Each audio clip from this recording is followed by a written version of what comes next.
yang mana pada kesempatan kali ini kita bisa jumpa meskipun masih via online atau daring. Alhamdulillah Allah telah memberikan nikmat kepada kita semuanya meskipun masih berjarak ya. Sholawat serta salam senantiasa tercurahkan ke junjungan Nabi Agung Muhammad SAW. Semoga kita senantiasa mendapatkan syafaatnya min yaumina hada ila yaumil qiyamah. Amin. Sebelum acara kita mulai, saya akan membacakan beberapa susunan acara sebagai berikut. Yang pertama nanti pembukaan, yang kedua tilawah, dan yang ketiga sambutan kepala sekolah. Kemudian masuk ke acara inti yaitu materi yang akan disampaikan oleh Dr. Citra. Dan yang terakhir info-info dan penutup. Sebelum acara kita mulai, mari kita buka acara pada kesempatan kali ini dengan membaca Surah Al-Fatihah bersama. Wa bi ridhoillah wa bi syafaati Rasulillah wa ala niyatis sholihah. Al-Fatihah. A'udzu billahi Bismillahirrahmanirrahim. Alhamdulillahirabbil alamin. Arrahmanirrahim. Na'budu wa iyyaka nasta'in. Ihdinas siratal mustaqim. An'amta 'alaihim ghairil maghdubi 'alaihim waladdallin. Pada orang tua siswa. Lanjut ini yang kedua yaitu tilawah yang akan disampaikan oleh Ananda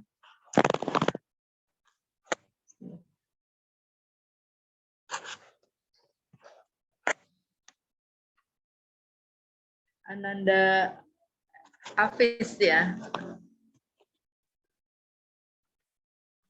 Ya Ustazah. Oh ya, Mas Hafiz sudah siap? Insya Allah Ustazah. Oke. Silahkan Ananda Hafiz. Ya. Assalamualaikum warahmatullahi wabarakatuh. Waalaikumsalam warahmatullahi wabarakatuh. Nama saya Hafiz Resak Effendi dari kelas 8A akan membacakan surat Al-Anbiya ayat 1 sampai ayat 10. A'udzu billahi minasyaitonir rajim. Bismillahirrahmanirrahim.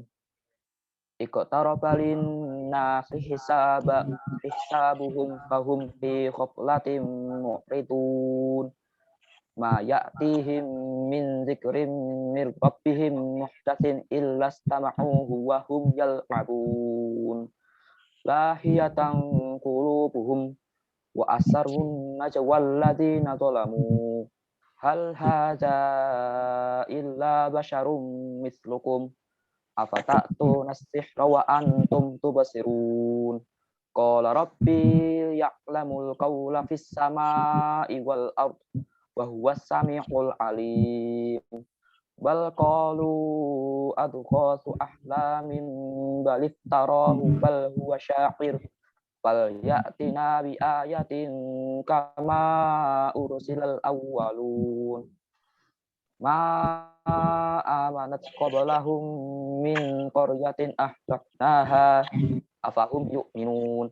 Wa ma arsalna qablaka illa rijalan nuhi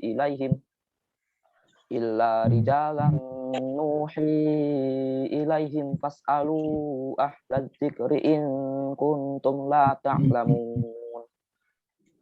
Wa ma ja'alna jasadan la ya'kuluna at-ta'ama wa ma kanu khalidin. Tsumma sadaqnahumul wa'da fa'anjaynahum wa man nasha'u wa ahlaknal musrifin. Laqad anzalna ilaikum kitaban fihi dzikrukum afala ta'qilun. Shadaqallahul azim.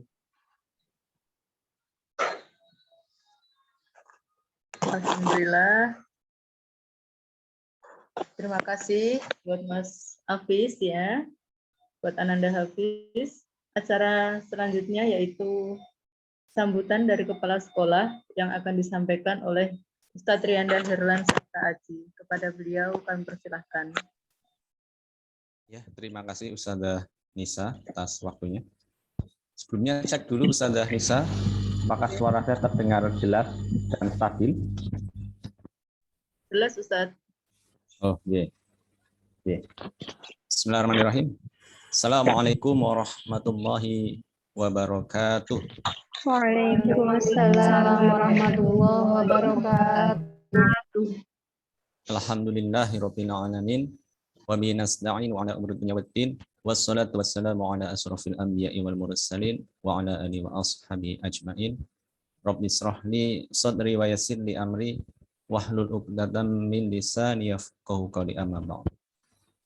Sebelumnya yang kami hormati Ibu Dr. Citra Primavita Mayangsari SPA selaku pembicara pada acara webinar sore hari ini.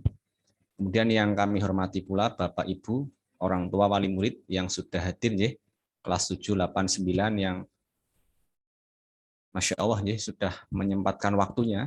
Jadi mungkin ada beberapa yang baru selesai pulang kerja ya, atau yang masih di tempat kerja tetapi menyempatkan untuk kemudian bisa hadir di agenda sekolah seperti itu. Kemudian juga kami sampaikan ya, terima kasih pada selain orang tua juga kepada Bapak Ibu guru ya, Ustadz yang sudah menyiapkan, terutama tim Satgas unit SMK Darabanda, sehingga acara webinar pada sore hari bisa terlaksana dengan lancar sampai selesai nanti.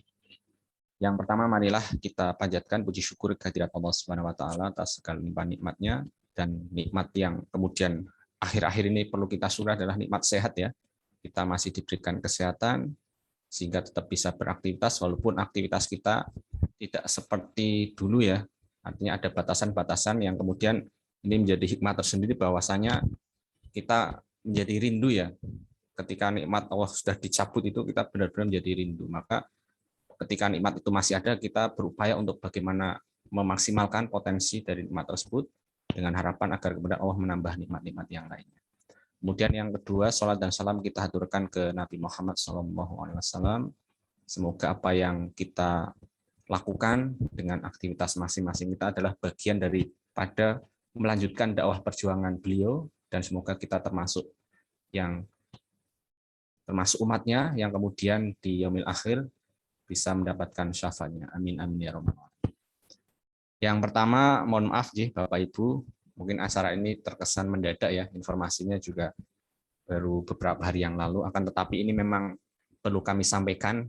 Yang pertama, dari sekolah mendapatkan edaran ya, dari dinas yang kemudian meminta untuk mendata orang tua terkait dengan persetujuan putra-putrinya menerima vaksin untuk pelajar 12 tahun ke atas.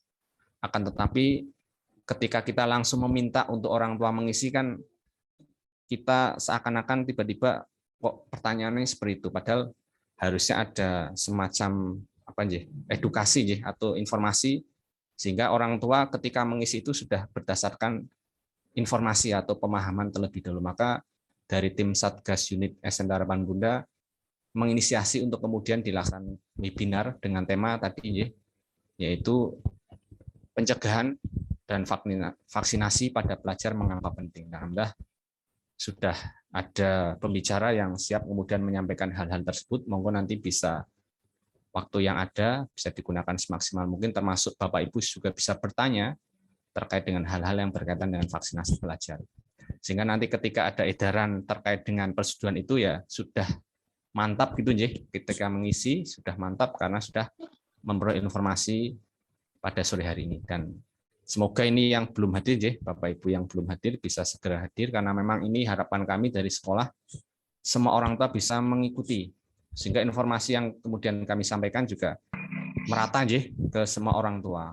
Harapannya seperti itu. Jadi ini adalah sebuah fasilitas dan minta tolong nanti wali kelas juga bisa mengingatkan kembali barangkali lupa atau sebagainya sehingga belum bisa hadir bersama yang lain di forum webinar ini.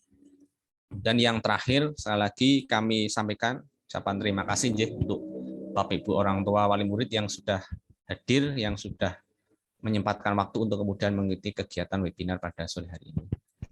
So, semoga itu saja pelaksanaan webinar ini bisa berjalan dengan lancar, bisa memperoleh informasi, ilmu yang bermanfaat, dan nanti harapannya pelaksanaan vaksinasi pada putra-putri, siswa-siswi sebentar Bonda bisa berjalan dengan lancar. Untuk informasi lebih lanjut nanti insya Allah di akhir juga ada info-info ya berkaitan dengan proses atau tahapan vaksinasi yang selanjutnya. Itu dari saya, kurang lebihnya mohon maaf. Assalamualaikum warahmatullahi wabarakatuh. Waalaikumsalam warahmatullahi wabarakatuh.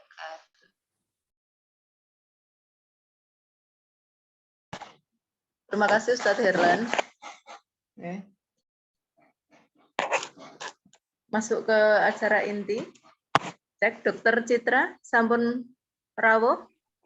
Oke, assalamualaikum. Oh nggih. Sampun nggih. Nggih. Suara saya kedengeran nggih. Oke, ayah bunda semuanya yang akan disampaikan oleh pemateri kita, Dokter Citra, Ibu Dokter Citra Primavita, MS, spesialis anak. Monggo kepada Bu Dokter Citra, dipersilahkan. Nggih.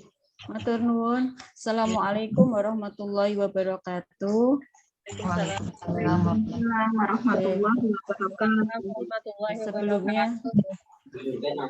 Sebelumnya terima kasih kepada tim Satgas dari SMP IT Harapan Bunda. Kemudian kami aturkan juga terima kasih kepada Kepala Sekolah SMP IT Harapan Bunda, kemudian kepada Bapak Ibu Wali Kelas SMP IT Harapan Bunda, dan untuk Bapak Ibu Wali Murid dari SMP IT Harapan Bunda. Salam kenal dari saya Dokter Citra, spesialis anak. Kebetulan saya di Rumah Sakit Islam Sultan Agung Semarang. Jadi untuk mungkin di kesempatan siang sore ini kita mengadakan webinar webinar bagaimana pencegahan dan vaksinasi COVID-19 terhadap anak. Kita mungkin saya sharing aja supaya lebih nyaman dan lebih masuk nanti apa yang disampaikan. Mohon izin saya share screen dulu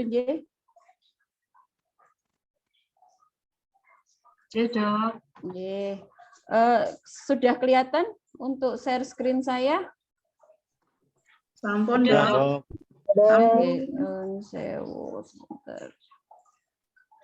Saya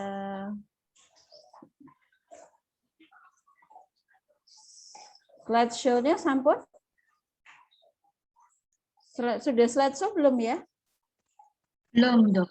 Oh, belum ya, sebentar. Enable editing-nya itu belum. Oh iya, sebentar.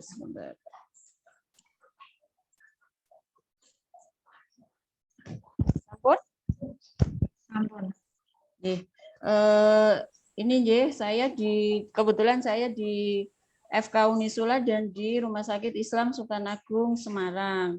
Kebetulan saya juga ikut di tim Satgas COVID di Rumah Sakit Islam Sultan Agung Semarang yang menangani khusus untuk anak. Kalau untuk dewasa ada lagi. Nah, di kesempatan siang sore ini untuk tema yang diminta adalah bagaimana pencegahan dan vaksinasi COVID-19 pada anak. Ya, sebelumnya adalah latar belakang dahulu. Latar belakang di sini adalah adanya Konvensi Hak Anak pada tahun 1979 dan adanya Undang-Undang Perlindungan Anak pada tahun 2002. Dan diatur juga Undang-Undang Kesehatan tahun 2009. Di sini yang dimaksud dengan anak itu adalah sejak konsepsi, artinya sejak di dalam kandungan sampai usia 18 tahun. Ya, anak dianggap belum mampu melindungi diri sendiri. Sehingga pemerintah dan keluarga wajib melindungi anak dari berbagai macam bahaya yang mengancam keselamatan maupun kelangsungan hidup serta tumbuh kembang anak. Termasuk di sini adalah saat ini kita dihadapkan dengan pandemi COVID. Jadi kewajiban kita melindungi anak-anak kita termasuk dari bahaya pandemi COVID-19. Nah, ini kita lihat kasus baru pada tanggal 30 Juni 2021 ada peningkatan yang signifikan ya, dari total 2,1 juta orang itu ada peningkatan lebih dari 21.000 dan angka kematian meningkat melonjaknya tinggi di atas 400.000 sehingga dari total menjadi 58.491. Nah, di sini untuk total kasus positif COVID pada anak tadi adalah usia 0 sampai 18 tahun, angkanya cukup tinggi, 12,6%. Kurang lebihnya adalah sekitar 270.000.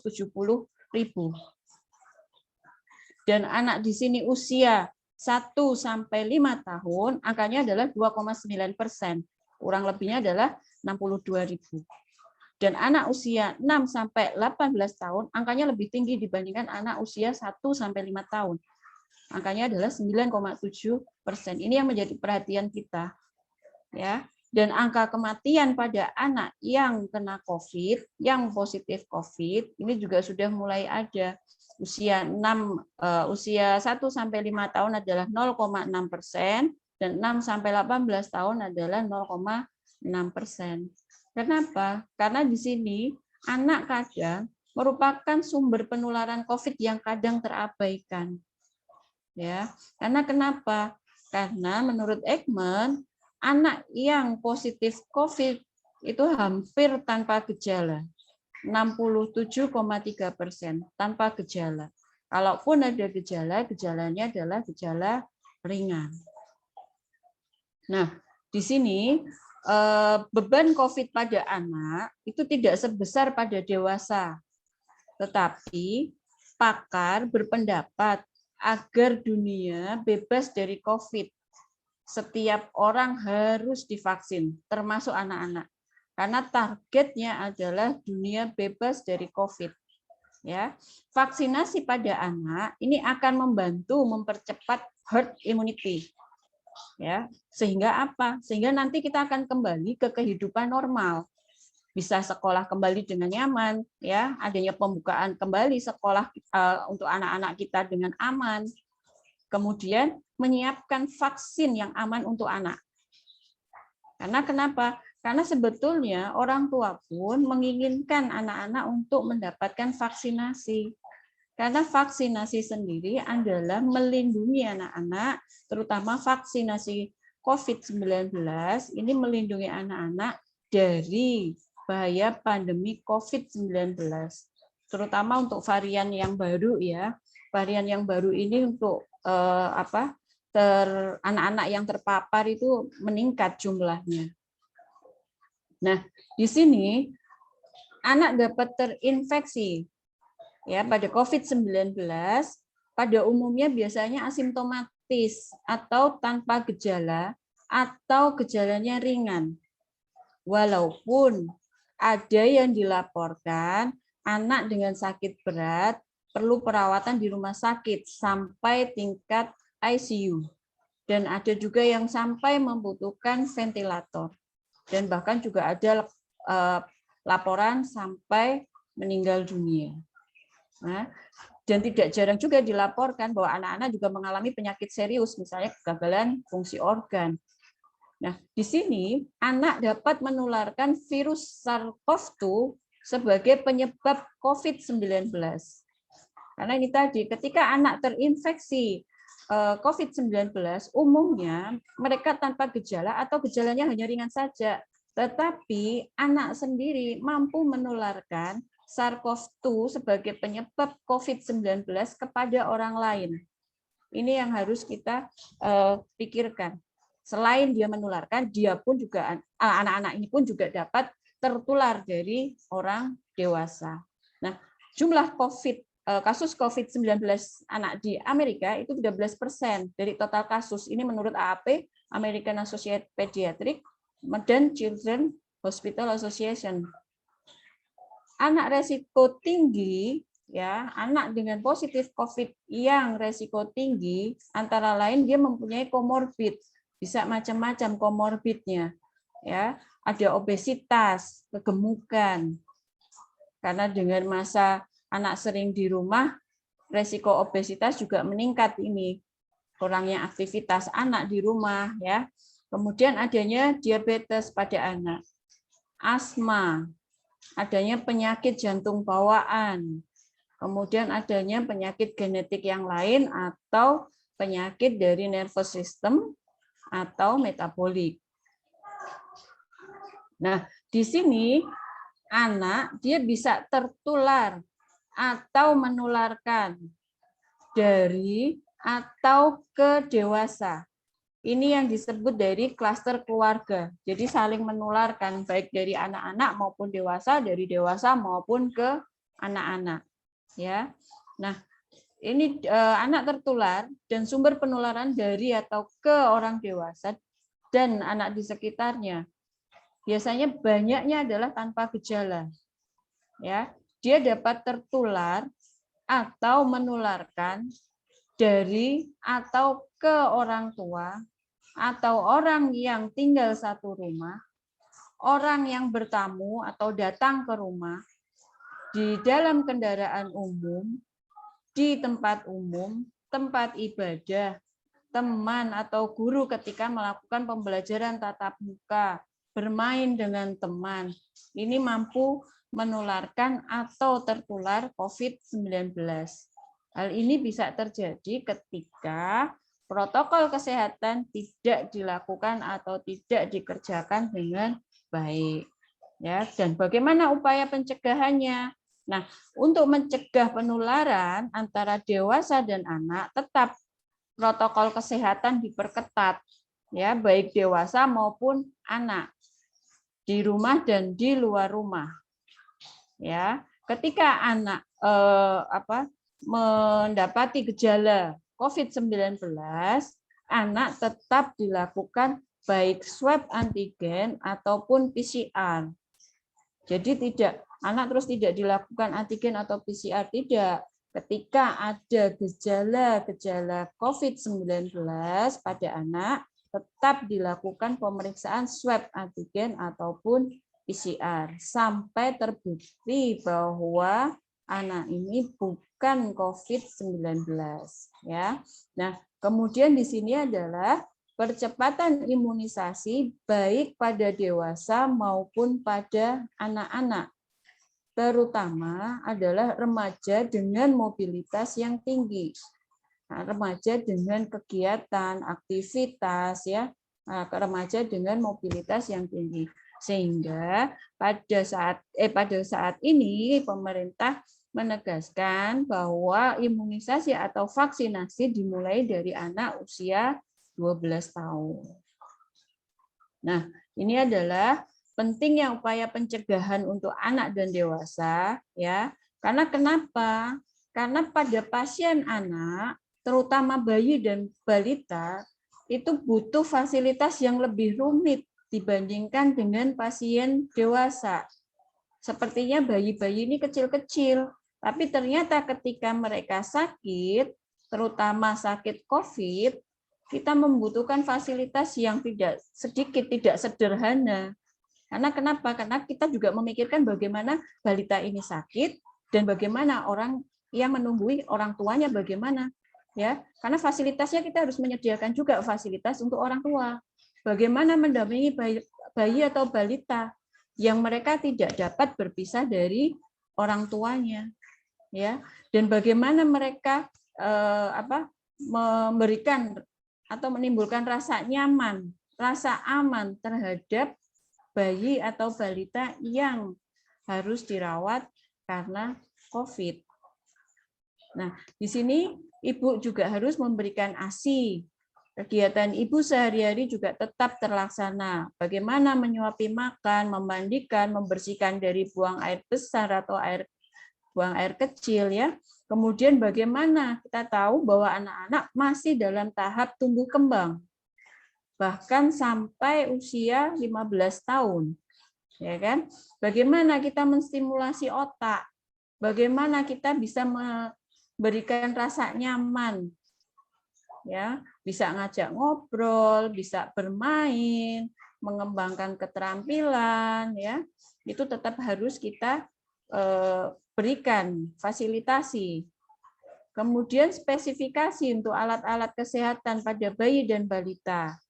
SDM perawatnya yang betul bagaimana merawat bayi, balita dan anak. Karena bayi, balita, anak ya, pada dasarnya anak itu tidak sama dengan dewasa. Dia bukan dewasa kecil, bukan miniatur dewasa, tapi dia adalah suatu individu yang berbeda. Nah, sehingga diharapkan apa? Diharapkan nanti kasus COVID-19 pada anak dan dewasa akan menurun. Sehingga beban rumah sakit pun akan berkurang. Seperti kemarin, contoh ya, seperti kemarin ketika puncak-puncaknya COVID-19, beban rumah sakit jelas luar biasa. Dan sekarang, alhamdulillah, beban rumah sakit sudah mulai berkurang karena angka COVID menurun. Salah satunya ikhtiar kita adalah prokes dan vaksin. Ini, COVID-19 pada anak, dia dapat menular. Di Amerika insidennya 13% dari total kasus. Kebanyakan dia ringan atau tidak bergejala. Anak yang resiko tinggi dengan komorbid, ya ada asma, DM, dan kelainan genetik serta PJB. Di sini dasar pemikiran pengembangan vaksin COVID-19 pada anak, ya sementara kemarin sempat masih diperdebatkan apakah vaksin yang telah ada ini aman untuk anak atau dan apakah perlu penyesuaian dosis? Ya, vaksinasi anak ini dapat mencegah adanya transmisi virus dan mencapai herd immunity. Seperti yang kita tahu bahwa virus ini sudah mulai transmisi. Kemarin ada varian Delta. Ini ada baru lagi sudah mulai ada transmisi lokal. Sehingga kita mencegah supaya virus-virus ini dia tidak melakukan mutasi yang terlalu banyak. Salah satunya adalah melakukan vaksinasi untuk mencapai herd immunity.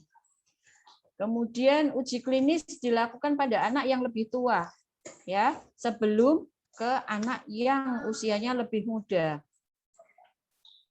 Vaksin pada anak ya bermanfaat untuk diri anak, melindungi mereka yang berada di sekitarnya. Artinya siapa? Ada orang tua, ada guru, ada kakek, ada nenek, ada saudara, ada kakak, ada adik, ya. Ini salah satunya manfaatnya adalah melindungi diri mereka sendiri dan orang-orang di sekitar mereka. Nah, apakah vaksin COVID-19 pada anak dan dewasa berbeda? Pada dasarnya, komposisi vaksin dewasa dan anak tidak berbeda. Namun, dosisnya yang mungkin berbeda. Ya, remaja mungkin memerlukan dosis yang sama dengan dewasa. Namun, usia di bawah 12 tahun perlu dosis yang lebih kecil. Ini yang masih digodok, ya, masih digodok untuk vaksinasi usia di bawah 12 tahun. Nah, pada anak usia muda itu dimulai dengan 1/4 dosis reguler. Jika hasilnya baik dan aman, dosis dapat dinaikkan dan mencapai titer antibodi yang lebih tinggi. Anak usia muda cukup dengan dosis yang lebih kecil karena imun responnya bekerja. Ya. Kemudian ini adalah tahapan uji klinis vaksin pada anak. Dimulai dari usia 18 tahun sampai 59 tahun. Ya, kemarin sudah, kemudian lansia juga sudah, usia di atas 60 tahun. Nah, ini baru usia remaja 12 sampai 17 tahun. Ini yang baru digalakkan. Kemudian nanti tahapannya adalah anak usia 2 sampai 12 tahun. Kemudian baduta, anak usia dari 6 bulan sampai 24 bulan, ini nanti juga menjadi target vaksinasi. Karena tujuannya tadi adalah untuk herd immunity. Nah, di sini mengapa uji klinis vaksin COVID pada anak tidak dilakukan bersama dengan dewasa? Diperlukan data uji klinis pada dewasa untuk mengetahui derajat keamanan dan khasiat. Di sini atau safety dan efikasi. Sebelum dilakukan uji klinis pada remaja dan anak yang lebih muda. Uji klinis vaksin pada anak ya, ini lebih rumit karena ada isu etik. Tidak akan lama seperti pada dewasa. Jumlah subjek tidak perlu sebanyak uji klinis pada fase ketiga pada pasien dewasa, pada subjek dewasa. Nah, ini adalah rekomendasi dari IDAI. Pengurus Pusat IDAI sudah memberikan rekomendasi tentang vaksinasi COVID-19 pada anak dan remaja. Dikeluarkan bulan Juni tahun 2021. Dan ini adalah rekomendasi dari BP POM, ya, bahwa diterima untuk penggunaan pada populasi remaja usia 12 sampai 17 tahun dengan dosis ya 600 SU atau 0,5 mili medium dose berdasarkan pertimbangan. Di sini dari data keamanan uji klinis fase 1, fase 2 dan profil AE sistemik berupa fever pada populasi usia 12 sampai 17 tahun tidak dilaporkan dibandingkan usia 3 sampai 5 tahun dan 6 sampai 11 tahun. Jumlah subjek pada populasi kurang dari 12 tahun belum cukup untuk memastikan profil keamanan vaksin pada usia kelompok tersebut. Ya, imunogenisitas dan keamanan pada populasi remaja 12 sampai 17 tahun diperkuat dengan data uji klinik pada populasi dewasa karena adanya maturasi sistem imun pada remaja sesuai dengan dewasa. Dan di sini adanya data epidemiologi di Indonesia menunjukkan mortalitas yang tinggi pada usia 10 sampai 18 tahun yaitu 30%. Dan disarankan untuk melakukan uji klinis melibatkan subjek lebih banyak dan menurut kelompok umur yang dimulai dari usia 6 sampai 11 tahun dan dilanjutkan 3 sampai 5 tahun. Jadi di sini targetnya adalah nantinya anak-anak itu akan mendapatkan vaksinasi COVID-19. Tujuannya adalah untuk melindungi diri mereka terhadap COVID-19 dan melindungi orang-orang sekitarnya. Ya.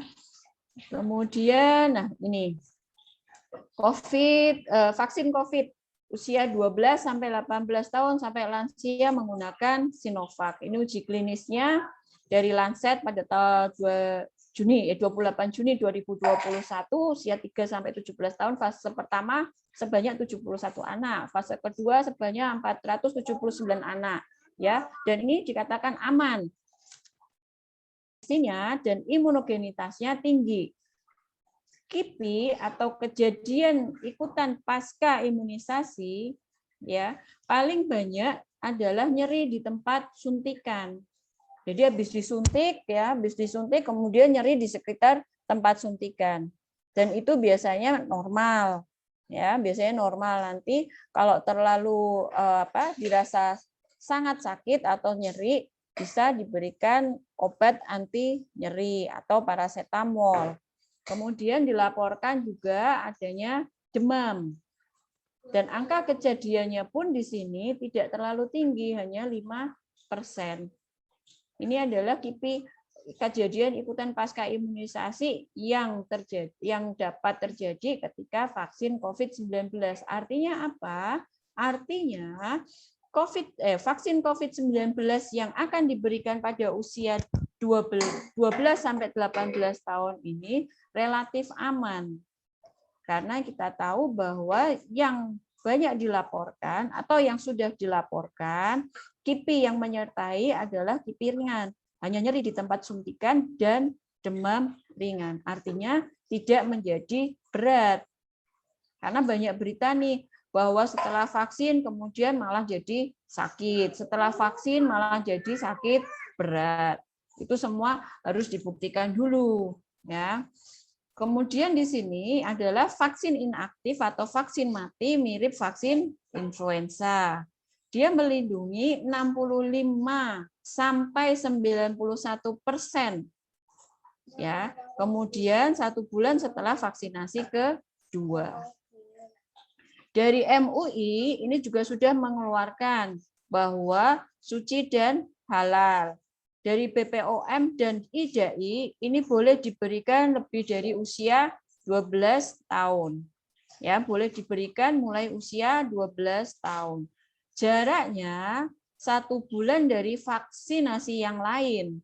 Karena kita tahu ada anak-anak mungkin masih diberikan vaksinasi lanjutan. Jadi jarak diberikan vaksin COVID itu jaraknya adalah 1 bulan dari vaksin yang sebelumnya. Kalau seandainya 1 bulan yang lalu atau sebelum mau vaksin ini ada pemberian vaksin. Tetapi bagaimana kalau tidak? Kalau tidak ya tidak apa-apa. Jadi mengikuti program pemberian vaksinasi. Nah, bagaimana ketika si anak ini sudah pernah confirm atau sudah pernah terkena COVID-19? Jarak vaksinasinya adalah 3 bulan setelah sembuh dari COVID. Ya. Kemudian di sini tidak menyebabkan tes antigen atau PCR akan menyebabkan sakit COVID, tidak, ya. Kemudian bagaimana bila terjadi sakit, misalkan mau vaksin kok sakit. Di sini bisa ditunda pemberian vaksinnya ya bila sedang sakit atau baru sembuh dari sakit. Artinya bahwa kondisi pada saat vaksin adalah kondisi yang betul-betul sehat. Jangan lupa sebelum vaksin, 1, istirahat yang cukup, malam hari tidur yang cukup, tidak terlalu malam. Sebelum vaksin, silahkan sarapan, makan dulu, minum yang banyak, kemudian lakukan vaksinasi. Nah, kemudian di sini ada penyakit yang menurunkan kekebalan atau penyakit autoimun misal. Kemudian ada pemberian terapi atau pengobatan yang dapat menurunkan kekebalan. Kemudian ada alergi terhadap vaksin COVID. Sampai saat ini belum ada laporan tentang alergi pada vaksin COVID. Nah, ini ya masker. Ini masker yang harus dipakai ya. Pada anak-anak, mungkin untuk anak-anak yang lebih muda usianya adalah 1, berikan contoh nyata pemakaian masker. Ya, pemakaian masker harus dicontohkan. Kalau hanya ngomong saja kemudian tidak pernah dicontohkan, anak-anak tidak akan melihat. Kemudian jelaskan kenapa pakai masker. Ya, dijelaskan kenapa harus pakai masker, karena masker mampu melindungi diri kita, masker kita melindungi kita, ya, masker Anda melindungi saya, masker saya melindungi Anda. Dan pemakaian masker ini juga harus betul, menutup hidung sampai ke dagu. Nah, untuk anak-anak balita, bayi terutama ya, kalau dia belum bisa menggunakan masker, gunakan face shield. Ya, biasanya dipakai untuk anak-anak di bawah usia 2 tahun. Bisa menggunakan face shield. Nah, ketika anak-anak ini sudah menggunakan masker dengan betul, kita berikan ujian. Supaya apa? Supaya anak-anak senang bahwa dia juga diperhatikan, dia mendukung program, dia tahu bagaimana menjaga diri dan menjaga lingkungan. Berikan pujian supaya apa? Dia supaya senang. ya, supaya senang. Ketika anak-anak mendapati oh maskernya coraknya motifnya bagus, mereka senang, ya. Kemudian untuk anak-anak yang lebih besar, untuk yang remaja, kita juga tetap memberikan penjelasan bahwa pentingnya menggunakan masker, baik apalagi terutama ketika anak-anak sudah keluar dari rumah. Mungkin ada keperluan yang harus keluar dari rumah, ya, atau harus ke sekolah untuk tujuan tertentu, ya. Kemudian Nah, ini adalah bagaimana penularan COVID. Misal ayah ibu yang bekerja di luar menggunakan moda transportasi umum, pasar, ya. Kemudian maskernya copot, ada macam-macam, ya, ada supermarket, ya, keluarga tidak pakai masker. Nah, ini yang harus kita jelaskan juga bahwa masker pada anak, ya, baik anak maupun dewasa itu tetap dipakai, ya, tetap dipakai dimanapun mereka berada. Jangan sampai masker itu lepas dari kita. Nah, perlukah anak divaksin COVID-19, ya? Bahwa di sini tadi sudah dijelaskan, tidak ada keraguan untuk melakukan vaksinasi COVID pada anak. Ya, tidak mungkin mendapatkan imunitas komunitas tanpa menyertakan vaksin pada anak. Ya, kita akan mendapatkan herd immunity atau imunitas komunitas ketika semua itu tercakup dengan imunisasi atau vaksinasi. Jadi kalau yang divaksin hanya dewasa saja, sementara anak tidak, anak ini nanti dia bisa tertular, bisa menularkan. Ya, kemudian diperlukan vaksin untuk anak untuk mencapai tadi herd immunity dan untuk mengurangi transmisi. Ya, tapi tetap vaksin harus aman. Anak yang besar, remaja mempunyai respon terhadap vaksin hampir sama dengan dewasa. Ya, testing untuk anak usia lebih muda lebih kompleks, mungkin membutuhkan dosis yang berbeda. Ini yang masih digodok. Bagaimana pemberian vaksin dosisnya, ya, ada anak-anak di bawah 12 tahun. Karena setiap anak nanti mungkin akan memberikan respon vaksin yang berbeda.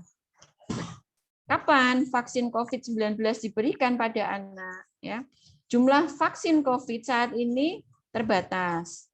Sempat kemarin diprioritaskan, tapi sekarang tujuannya adalah hampir semua komunitas akan mendapatkan vaksin COVID-19, terutama untuk populasi yang rentan. Vaksin COVID diberikan pada anak usia 12-17 tahun, meskipun bukan prioritas utama. Tetapi untuk mencapai herd immunity harus segera dilaksanakan atau dilakukan vaksinasi. Tujuannya adalah itu tadi, bahwa nanti kita akan bebas dari COVID-19. Kemudian masih diperlukan penelitian yang lebih seksama untuk mendapatkan vaksin yang aman dan tepat untuk anak kurang dari 12 tahun. Setelah vaksinnya teruji, aman, efektif, nanti vaksinasi akan dilaksanakan secara bertahap, ya. Untuk saat ini adalah dimulai dari usia 12 tahun sampai 18 tahun. Dan ini adalah checklist. Checklist dari pengurus pusat IDAI pada screening vaksinasi COVID pada anak usia 12 sampai 17 tahun. Ya, dan ini juga didukung oleh Kemenkes dan sudah dipergunakan oleh Kemenkes sejak Agustus. Jadi sejak Agustus ini screening vaksinasi COVID-19 pada usia 12 sampai 17 tahun ini sudah ada. Jadi saya harap dengan penjelasan ini tidak ada keraguan lagi untuk melakukan vaksinasi pada anak. Demikian presentasi dari saya, semoga bermanfaat, semoga bisa mencerahkan, gitu ya. Tidak ada keraguan lagi untuk melakukan vaksinasi pada anak-anak demi tercapainya herd immunity dan tujuannya adalah kita terbebas dari pandemi COVID-19. Demikian, wassalamualaikum warahmatullahi wabarakatuh. Monggo.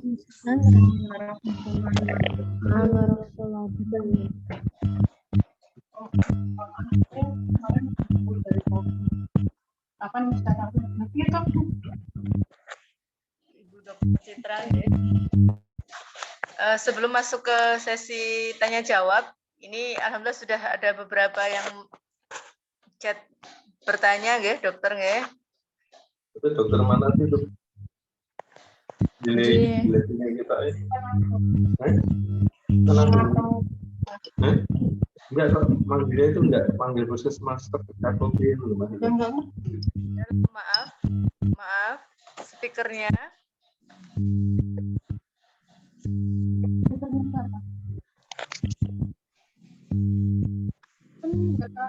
Oke, sebelum sesi tanya jawab.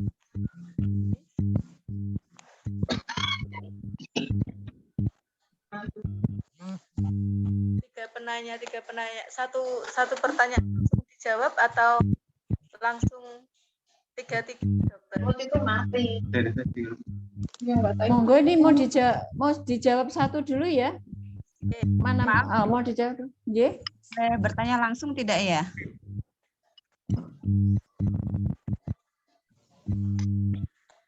Kalau sesuai urutan chat dulu gimana, Ma? Mohon maaf, nulis di chat dulu nggih, urut sesuai urutannya dulu nggih. Kalau bertanya langsung tidak bisa? Ini dari Mama siapa? Saya dari wali murid 9D. Dari 9.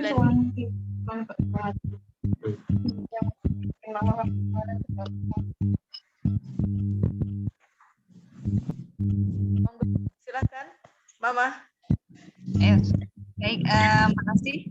Kalau diizinkan, perkenalkan saya Uminya Farah Sajida.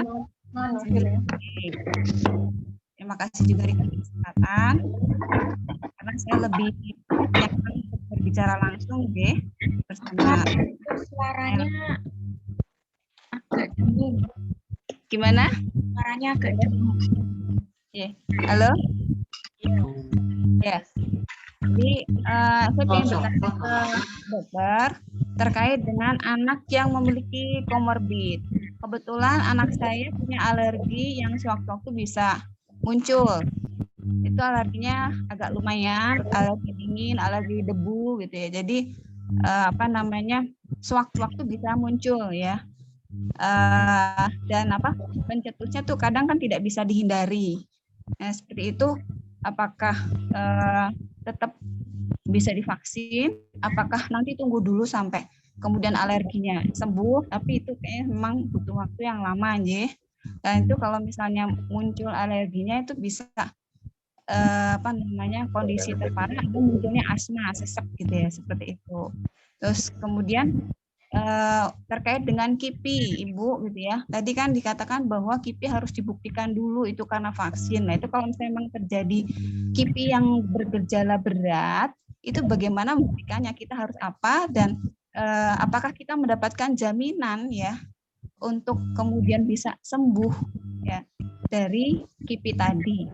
Seperti itu, Ibu, mungkin pertanyaan saya. Kurang lebih saya mohon maaf. Terima kasih atas kesempatannya. Terima kasih. Saya jawab langsung ya. Mohon maaf ini ada yang agak dengung.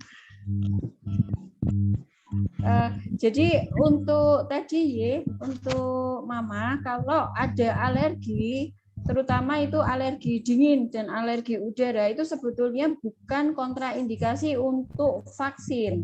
Ya, itu kalau untuk alergi dingin, alergi udara, itu alergi debu, itu bukan kontraindikasi untuk vaksin. Artinya apa? Artinya tetap bisa divaksin.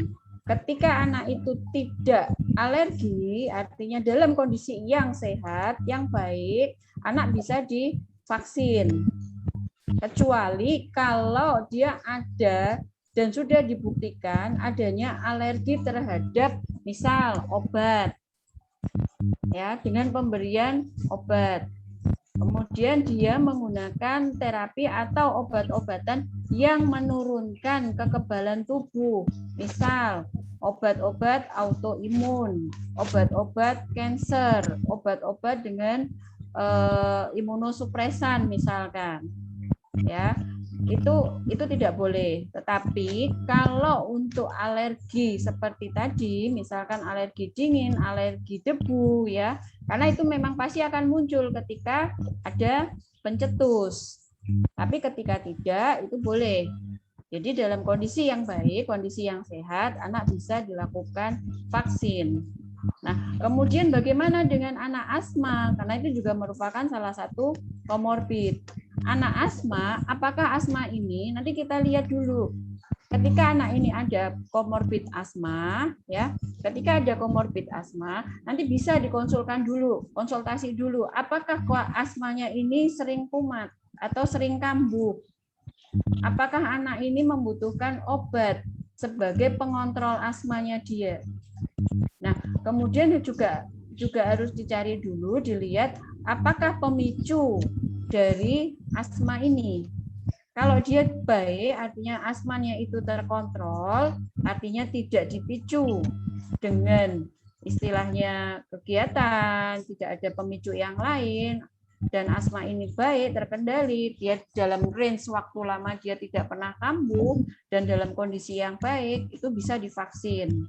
Ya, itu bisa divaksinasi.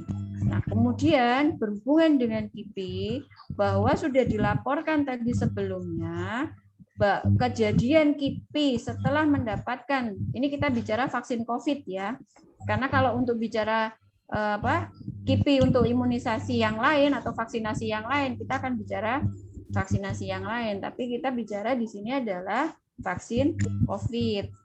Untuk KIPI dari vaksin COVID itu sudah dilaporkan bahwa KIPI yang terjadi adalah KIPI ringan. Tadi adanya nyeri bekas suntikan dan adanya demam. Ketika nanti muncul itu, adanya demam, adanya nyeri bekas suntikan, biasanya kita berikan adanya paracetamol untuk meredakan nyeri dan meredakan demam. Nah, bagaimana ketika nanti ada muncul KIPI atau muncul KIPI berat? Yang harus dipahami dulu, KIPI adalah dia akan muncul ketika setelah mendapatkan vaksin.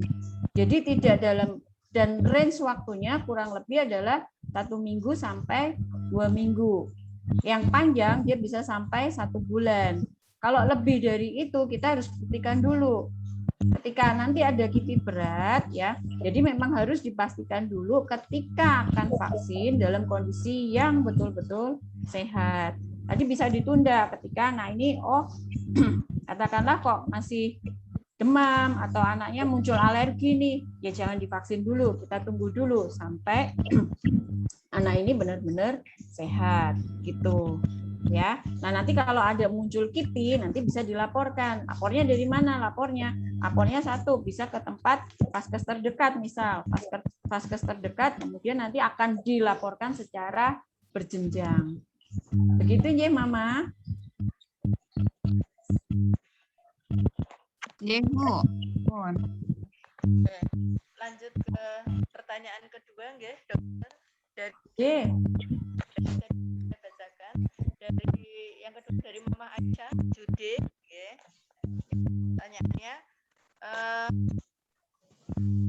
vaksin ketika kapan pelaksanaan vaksin dilakukan setelah bulan Juli kemarin itu terpapar? Kapan Ustazah Nisa suaranya belum kedengaran jelas? Oke. Mama Aisyah 7C. Kemarin bulan Juli terpapar COVID. Nah, pelaksanaan vaksin bisa dilakukan? Bisa diulang? Oke. Kapan Ustazah itu memakai headset atau tidak? Tidak memakai headset. Oke. Saya ulang ya. Mama Aisyah 7C kemarin bulan Juli baru terpapar COVID. Kapankah pelaksanaan vaksin yang aman?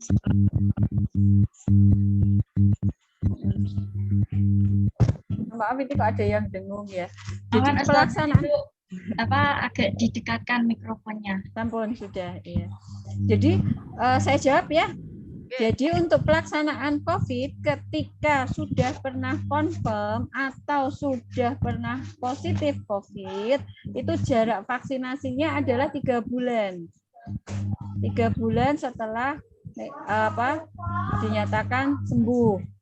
Ya kan? Misal kemarin Juni, Juni dikatakan sembuh COVID. Jadi jaraknya adalah 3 bulan setelah bulan Juni kita melakukan vaksinasi COVID. Begitu.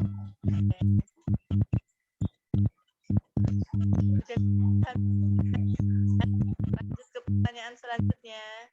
Suaranya belum masuk, Ustazah. Oke. Sudah bisa? Tes. Bisa dengar? Belum, Ustazah. Atau bisa memakai headset.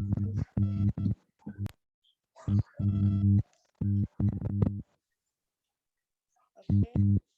Lanjut ke pertanyaan dari Mama Bagas, dokter. Masih dengung juga, Ustazah. Dari Mama Bagas bertanya, kan ada pengaruh bagi anak yang dulu masa kecilnya sering step dan waktu kecil ada imunisasi yang belum lengkap. Amankah untuk divaksin? Saya jawab ya. Jadi kalau untuk anak-anak dengan riwayat step dulu dan dinyatakan sudah sembuh, itu tidak ada kontraindikasi untuk vaksin. Nah, kalau vaksinasinya yang belum lengkap, yang pada waktu kecilnya dia belum lengkap, itu tidak mempengaruhi untuk vaksinasi COVID. Ya, jadi beda antara vaksin yang dulu pada waktu kecil dia belum lengkap, itu nanti tidak mempengaruhi untuk vaksinasi COVID-19 ini. Begitu nggih.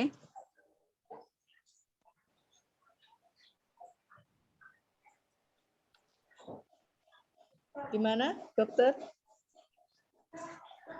Jadi saya ulang ya. Jadi untuk anak yang riwayat step atau riwayat kejang atau riwayat epilepsi, ketika sudah dinyatakan sembuh, artinya dia sudah tidak minum obat dan sudah baik, ya, artinya sudah betul-betul dinyatakan sembuh, dia tidak kontraindikasi untuk vaksin COVID.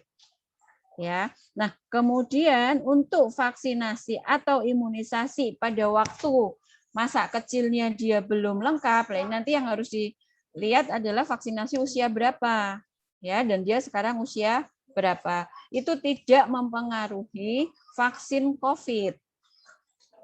Jadi tidak mempengaruhi vaksin yang sebelumnya, tidak mempengaruhi vaksin COVID yang sekarang. Kecuali ketika akan vaksin COVID, si anak ini 1 bulan atau 1 bulan sebelumnya dia mendapatkan vaksinasi, misal vaksinasi DT, ya, vaksinasi DT. Jadi jarak antara vaksin sebelumnya dengan vaksin COVID yang akan dikerjakan kurang lebihnya adalah 1 bulan. Itu begitu ya.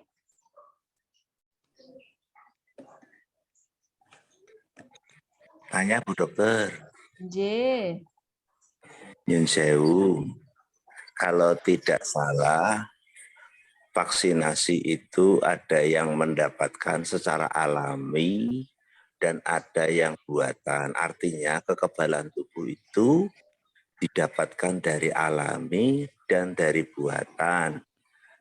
Kalau yang dari alami itu adalah dia sudah terkena jenis kuman tertentu, misalkan virus tertentu, yaitu virus COVID-19, sehingga terbentuk dalam tubuhnya, karena dia sudah dinyatakan negatif, berarti di dalam tubuhnya sudah terbentuk imunitas yang secara alami, yang tentunya akan lebih bagus imunitasnya daripada buatan yang cuma virus dilemahkan. Kenapa mesti harus 3 bulan diberi vaksinasi lagi, padahal di dalam tubuhnya sudah terbentuk imunitas yang alami, yang tentunya kualitasnya lebih bagus. Terima kasih. Wassalamualaikum warahmatullahi wabarakatuh. Waalaikumsalam. Ye. Coba saya jawab, Ye. Jadi untuk imunitas alami itu tadi seperti misal dicontohkan ini sudah kena COVID, artinya dia akan muncul imunitas alaminya, betul. Dia di situ akan memunculkan yang namanya antibodi. Nah, antibodi ini pada tiap-tiap orang itu tidak akan memberikan imunitas yang sama. Kenapa 3 bulan? Karena ada beberapa itu ketika dia positif COVID, ya muncul imunitas di situ dengan ada yang muncul imunitas dia muncul antibodi.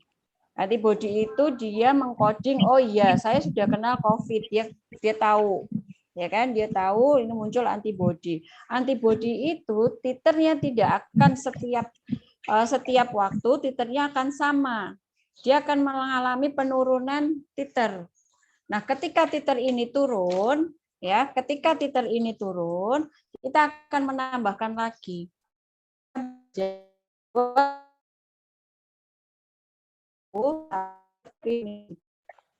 Imunitas alami itu tidak akan memberikan gambaran yang sama. Contoh misal, yang paling gampang adalah campak atau morbili. Ya, campak atau morbili katanya kalau sudah kena dia nggak akan kena lagi itu, ya toh. Atau cacar air misal, cacar air begitu sudah kena ya sudah dia tidak kena lagi. Tetapi perjalanannya adalah bahwa setiap penyakit akan memiliki atau membuat gambaran yang berbeda, termasuk si virus COVID ini. Kita berhadapan dengan ilmu baru. Alhamdulillah, artinya apa? Kita diberikan ilmu baru ini. Kita belajar terus dari COVID-19 ini. Artinya ketika nanti ada paparan, ini muncul adanya kekebalan, adanya muncul imunitas. Karena tidak menutup kemungkinan bahwa setelah setelah confirm positif, kemudian selang berapa hari dia akan muncul lagi. Karena titer antibodi yang terbentuk pada masing-masing tubuh itu akan memberikan gambaran yang berbeda. Ada yang ketika confirm kemudian antibodinya tinggi, untuk sekian waktu dia tidak akan terpapar bisa. Atau ada yang dia ketika terpapar COVID dia tidak memberikan perlawanan yang adekuat. Ya, kekebalan atau imunitasnya kita tidak memberikan kekebalan yang adekuat. Karena kenapa? Ini virus baru. Tubuh kita belum mengenal betul tentang virus ini. Nah, ketika dia tidak memberikan kekebalan tidak memberikan daya serang yang baik, antibodi yang muncul tidak banyak. Ketika antibodi yang muncul tidak banyak ini, pada waktu-waktu tertentu dia akan mengalami penurunan. Ketika menurun, kita akan berikan lagi. Begitu. Jadi perlu juga vaksin. Tidak berarti bahwa setelah yang perlu kita pertimbangkan adalah situasi atau faktor-faktor risiko yang menurunkan titer antibodi, itu yang perlu diperhatikan. Jadi itu yang perlu kita pelajari sehingga tidak perlu kalau sudah orang yang mendapatkan terpapar dengan COVID-19 itu harus divaksin lagi. Jadi yang perlu kita pelajari di sini adalah bagaimana kondisi-kondisi yang menyebabkan titer antibodi itu menurun. Itu saya kira kalau daya tahan lebih bagus yang alami daripada yang buatan. Ini betul. Karena pada dasarnya ini kan masih dilakukan penelitian terus ya Bapak, karena memang kita diberikan ilmu baru ini. Kita diberikan ilmu baru, tapi dengan menunggu ini artinya benar menunggu. Karena masih banyak juga, mohon maaf ya, saya juga sedikit cerita, ada beberapa sejawat kemarin sudah positif COVID pada gelombang pertama, ini gelombang kedua kena lagi. Bahkan ada yang 3 kali itu sejawat di Karyadi itu malah hampir 3 kali itu kena COVID. Jadi kemarin gelombang pertama kena, kemudian di awal kena, ini kemarin dia kena lagi. Cuman alhamdulillah sehat. Artinya apa? Artinya memang butuh penelitian lebih lanjut mengenai bagaimana kalau kita meningkatkan titer antibodi. Salah satunya apa? Salah satunya adalah ikhtiar kita melalui pemberian vaksinasi pasif untuk mendorong supaya antibodi ini tidak turun. Meskipun kita tetap menjalankan satu prokes, yang kedua tetap makanan yang bergizi, makanan sehat, menjaga daya hidup sehat. Ini kan sebagai penunjang. Ini menunjang supaya apa? Supaya itu tadi, supaya imunitas kita tetap tinggi, ya kan? Karena kan untuk meningkatkan imunitas kan, mohon maaf, tidak hanya dari satu faktor saja, ini multifaktorial, ya kan? Masih perlu pembuktian atau penelitian lebih lanjut lagi. Mungkin begitu ya jawaban dari saya. Jangan lupa Bu, moodnya juga dipelihara Bu ya. Betul. Tetap bahagia, jangan lupa. Tetap bahagia. Penelitian Bu. Dari ayah siapa nggih? Nyun sewu. Dari ayah Grace. Ayah Grace 8C nggih. Iya, nggih. Oh nggih. Terima kasih ayah. Nggih. Lanjut nggih Bu Dokter nggih. Nggih, monggo. Apakah aman vaksin buat siswa yang obesitas? Obesitas tadi kita tahu ya bahwa dia merupakan faktor risiko. Nah, nanti kita lihat dulu obesitas itu, nanti kita bisa lihat obesnya seberapa. Kalau dia aman dalam artian tidak terlalu overweight, tidak terlalu obesitas, itu masih bisa untuk vaksin. Aman berapa kilonya, Mas? Apa Bu Dokter? Maksudnya? Nah, nanti kita lihat, karena kan kita harus mengukur, itu nanti ada ukurannya. Itu nanti kan kita harus ukur dulu. Satu, berdasarkan berat badan menurut usianya dia bagaimana, berat badan menurut tinggi badannya dia bagaimana. Kalau ternyata obesitas berat, artinya katakanlah umur 12 tahun, beratnya 100 kilo gitu ya. Kemudian dia ada biasanya disertai dengan bawaan yang lain, misalkan ada asma ya, itu ya mungkin kita tunda dulu.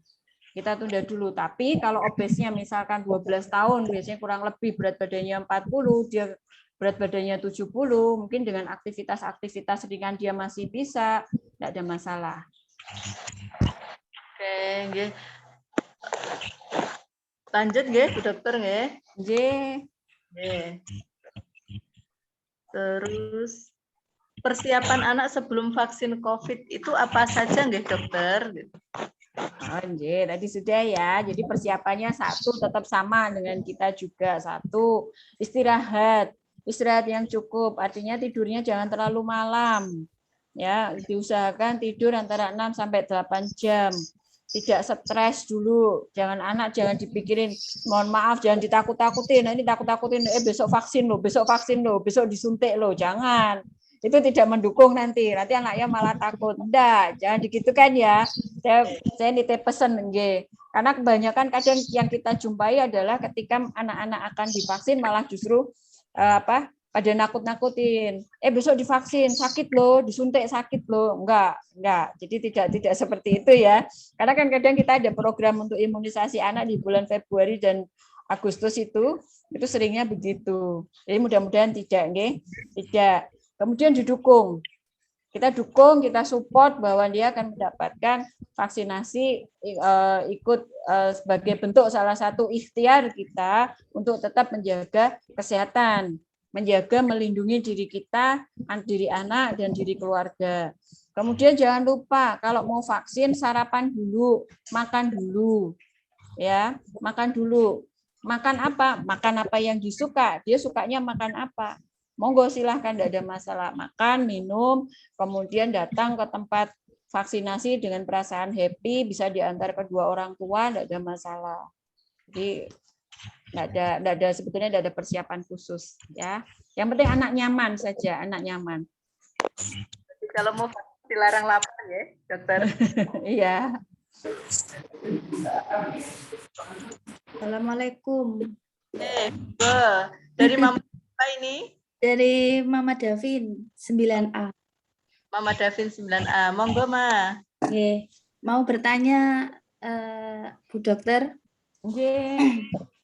Ini kebetulan ada pertanyaan dua.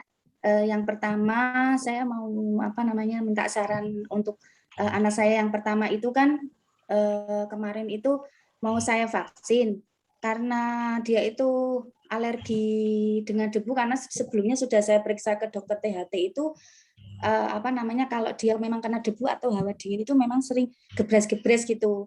Jadi ini kan kadang kalau sudah diminumin itu obat Lapivet atau vitamin itu dia pasti hilang itu gebres-gebresnya atau flu-nya itu gimana ya dok?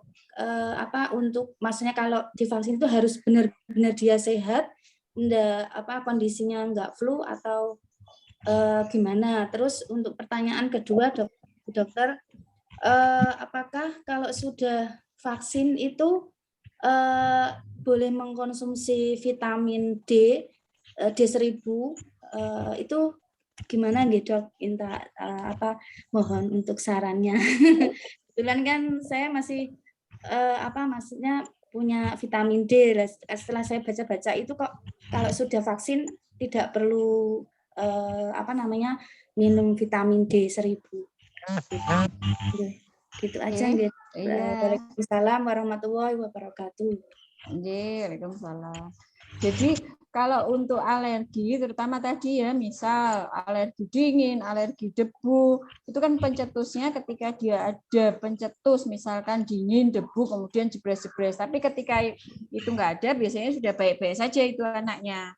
Kecuali ya kan, biasanya munculnya begini Bu, kalau anak-anak alergi itu, dia ketika dia alergi dingin atau alergi debu itu khasnya dia akan muncul pada waktu-waktu tertentu dan waktunya pasti sama.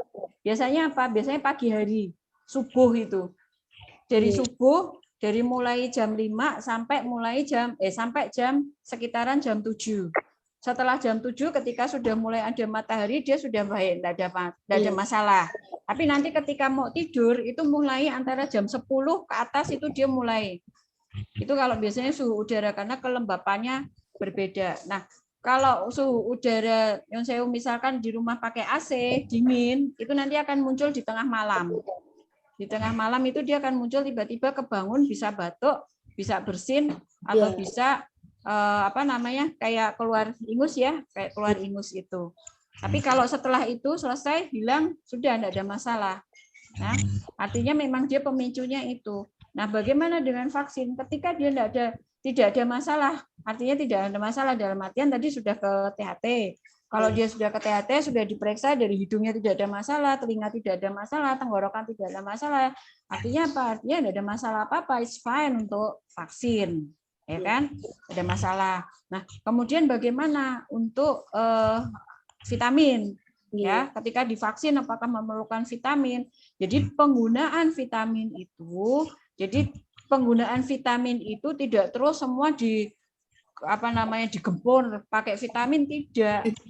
Ya kan, nanti semua kayak kemarin itu saya melihat beberapa apotek itu semua penuh dan rata-rata semua beli vitamin. Saya heran sampai semua beli vitamin habis itu terus bingung mau minumnya bagaimana. Jadi enggak.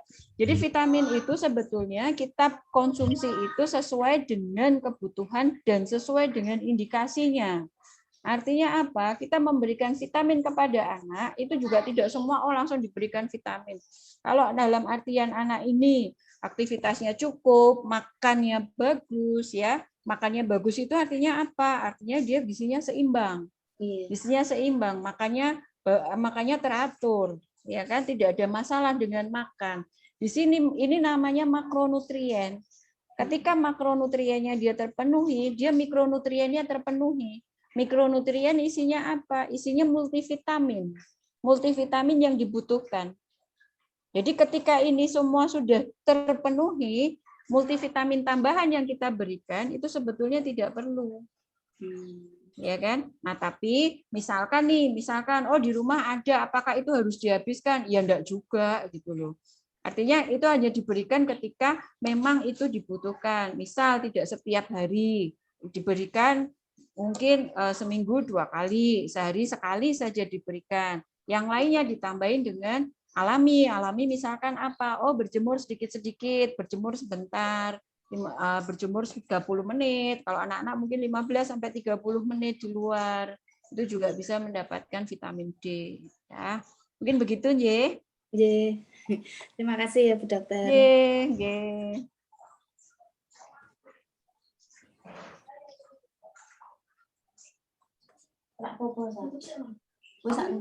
Ada yang angkat tangan, Ustazah Nisa. Bunda Azan Sofa 9A.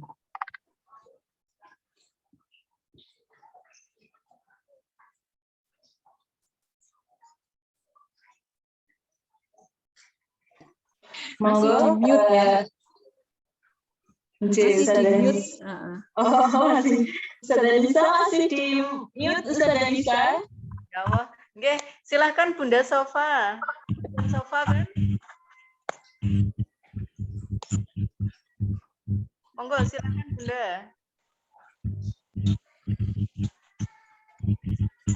Mungkin dilanjutkan pertanyaan yang lain dulu, Ustazah. Oke.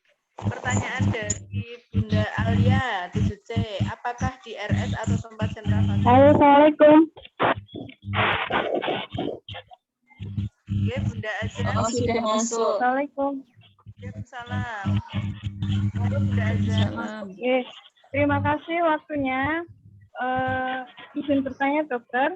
Tadi dokter sudah menyampaikan untuk anak yang mempunyai penyakit bawaan seperti epilepsi, ketika dinyatakan sembuh boleh tetap tidak ada indikasi untuk vaksin gitu ya. Tapi apabila masih mengkonsumsi obat itu apakah masih harus vaksin?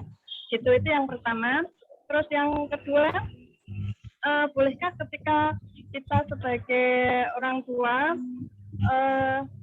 memilih untuk tidak melakukan vaksin untuk anak itu boleh apa tidak? Gitu. Terima kasih waktunya. Assalamualaikum warahmatullahi wabarakatuh. Waalaikumsalam. Saya coba jawab, Y. Jadi untuk yang epilepsi itu obat yang masih dikonsumsi adalah obat untuk epilepsinya atau obat untuk kejangnya itu?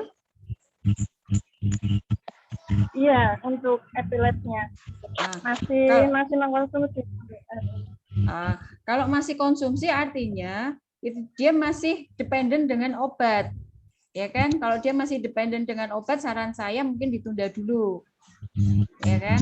Karena ditunda dulu untuk pelaksanaan vaksinasinya, karena dia masih mengkonsumsi obat untuk penghenti kejang, ya kan? Kalau itu memang masih yang dikonsumsi adalah obat untuk epilepsinya. Itu. Nah, kemudian bagaimana untuk orang tua yang tidak mau vaksin? Jadi sebetulnya dikembalikan lagi bahwa itu haknya orang tua, ya kan? Hak orang tua. Hak orang tua untuk anak bisa divaksin atau tidak dikembalikan kepada haknya orang tua. Akan tetapi di situ ada kewajiban bahwa tugasnya kita adalah melindungi diri anak dan keluarga serta lingkungannya. Akan tetapi kembalikan lagi itu ada hak orang tua. Itu J. Iya dokter, terima kasih. J. Lanjut ya dokter, ini masih ada beberapa pertanyaan ini. Kameranya masih off, Ustazah. Saya Ustaz. Ustazah. Oke.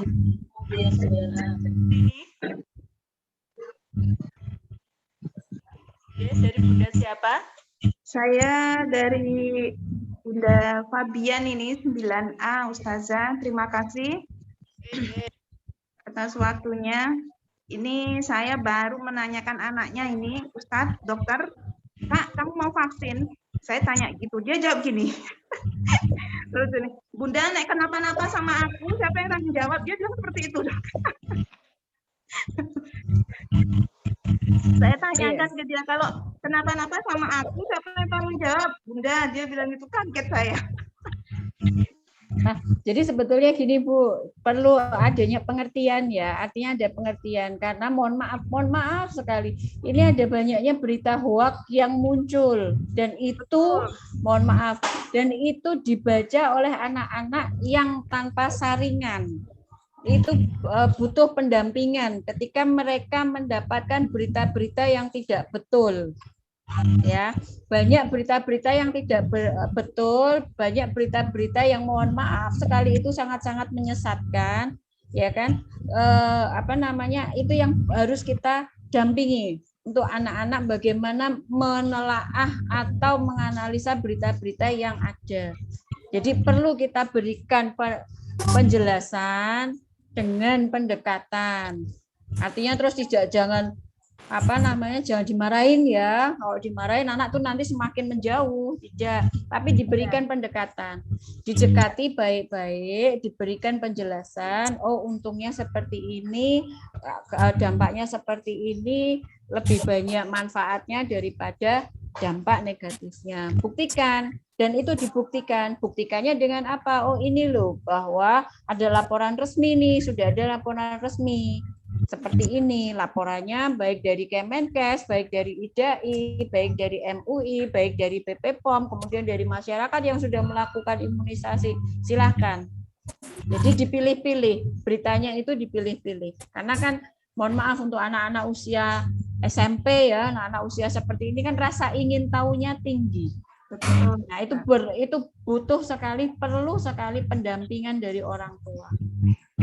Itu ya. Ya, satu lagi ya dokter. Iya, boleh. Ini nanti pada saat pelaksanaan, seandainya Harbun pelaksanaannya vaksin itu jika jadi dilaksanakan, apakah pelaksanaannya itu nanti untuk vaksin anak itu sama dengan pada saat pelaksanaan pada saat lansia atau umum itu? Jadi misalnya ada tensi terlebih dahulu, ada screening seperti itu dokter? Tetap kita kerjakan Ibu. Tadi kan ada itu screening di awal itu kan ada. Kita dari IDAI itu sudah mengeluarkan screening untuk vaksinasi pada anak. Itu nanti bisa dijelaskan bisa dilampirkan biasanya sebagai landasan. Oh, nanti pas sebelum dilakukan vaksinasi apa yang harus dilakukan oleh vaksinator. Vaksinator itu yang memfasilitasi untuk pelaksanaan vaksin. Ya, itu nanti ada screeningnya, ada semua itu. Ada pendampingan dokternya juga ya? Ada, biasanya ada Ibu. Karena kan melaksanakan vaksin itu mohon maaf, ketika sekolah melakukan pelaksanaan vaksin itu pasti ada pendampingan dari Dinkes. Pasti ada, dan itu dikawal oleh Dinkes atau Vaskes kesehatan terdekat. Karena kan tidak mungkin nanti semua orang Dinkes akan turun, tidak. Mereka ada perpanjangan tangan, misalkan Puskesmas, Vaskes kesehatan yang ditunjuk untuk mendampingi pelaksanaan vaksin. Termasuk ketika kita melaksanakan vaksin yang untuk dewasa dan lansia itu kan juga dengan pendampingan dan dibawahi oleh dari Dinkes setempat. Ya, pasti ada pendampingannya, pasti ada. Ya sudah, dokter matur nuwun. Wassalamualaikum warahmatullahi wabarakatuh. Ya, waalaikumsalam.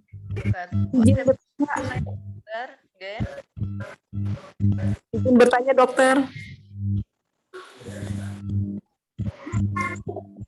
Dari siapa? Umi Fatih 7B.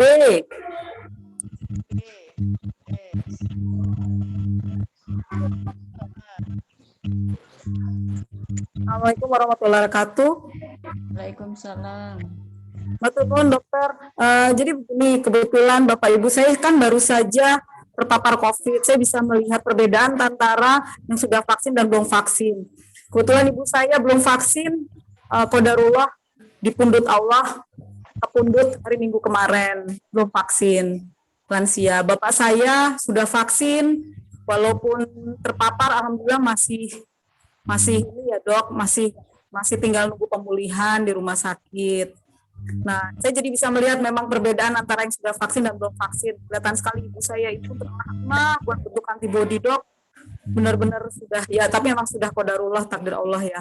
Maksud saya, pertanyaan saya gini, kebetulan karena ini anak mau vaksin, saya sangat ini banget, maksudnya emang sudah dari kemarin kami tuh berharap segera ada vaksin buat anak.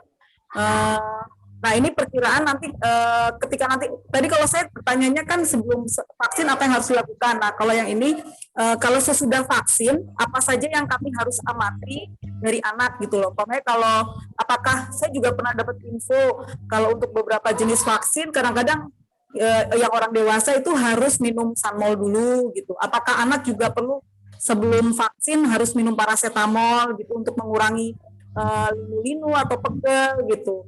Terus kira-kira apa yang harus kami lakukan maksudnya untuk masa observasi setelah vaksin dilakukan, setelah vaksin dimasukkan gitu loh, Dok.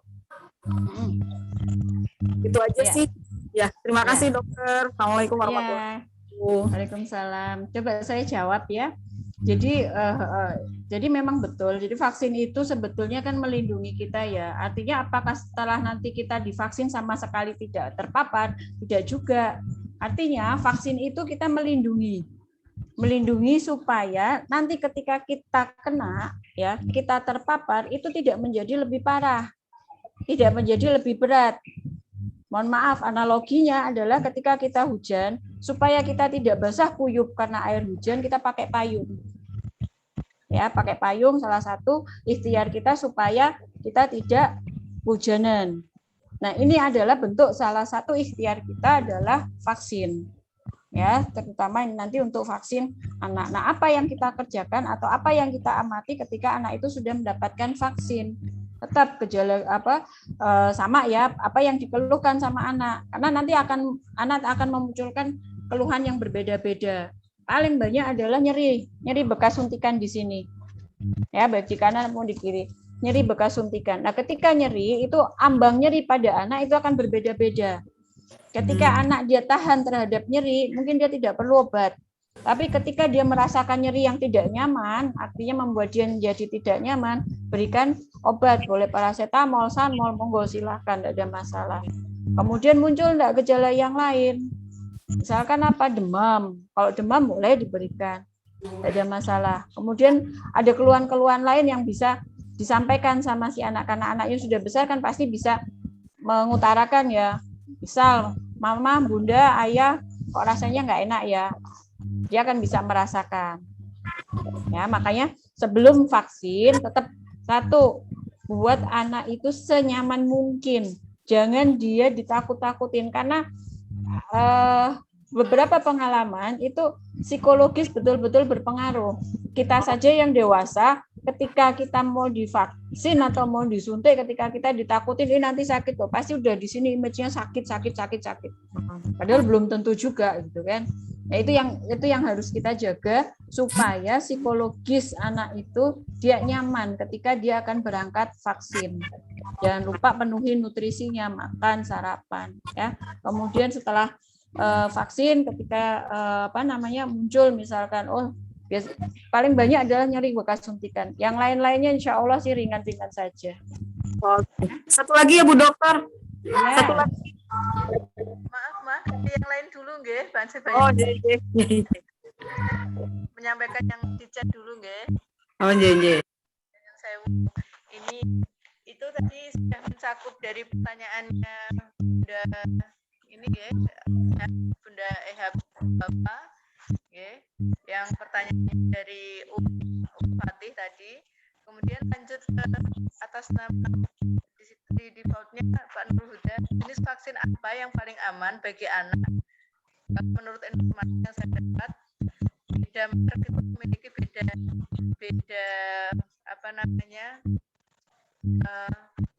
kualitasnya katanya. Mungkin Bu Dokter bisa jawab dulu. Iya, jadi untuk untuk vaksin itu kan yang dilihat adalah safety dan efikasinya, ya kan? Yang saat ini tersedia, adalah adanya vaksin Sinovac, ya, yang baru turun barusan ini tadi adalah yang barusan turun untuk tahap 3 itu adalah Moderna. Itu nanti sebetulnya vaksin banyak, vaksin yang akan datang itu banyak. Nah, untuk efikasi dan safety itu yang paling utama. Untuk saat ini vaksin yang ada itu yang digunakan ada Sinovac misal. Untuk yang Pfizer itu belum turun sampai ke Indonesia. Moderna baru turun sekarang, ya. Kemudian AstraZeneca itu kemarin sudah mulai turun. Untuk efikasinya adalah yang dipakai lebih dari 50% untuk melindungi. Dan yang jelas adalah vaksin itu safety, aman karena dia sudah melewati uji klinis. Ya, uji klinis. Jadi vaksin itu yang akan digunakan. Begitu ya? Apakah sama vaksin yang diberikan buat orang dewasa maupun anak? Ya, sama, tadi sudah dijelaskan, sama, dosisnya nanti yang akan berbeda. Untuk remaja usia 12 tahun sampai 18 tahun untuk sementara sama, pakai 0,5 mili. Kalau untuk anak usia di bawah 12 tahun itu yang masih masih dipertimbangkan untuk penggunaan dosisnya. Oke. Lanjut nggih, dokter nggih. Maaf ini lagi nggih. Kenapa kalau sudah vaksin 2 kali masih bisa terkena COVID? Ya, tadi itu ya sudah dijawab ya bahwa memang vaksin itu dia melindungi. Vaksin adalah melindungi. Nah, nanti ketika kita mendapatkan vaksin, apakah kita sama sekali tidak kena? Belum, tidak juga.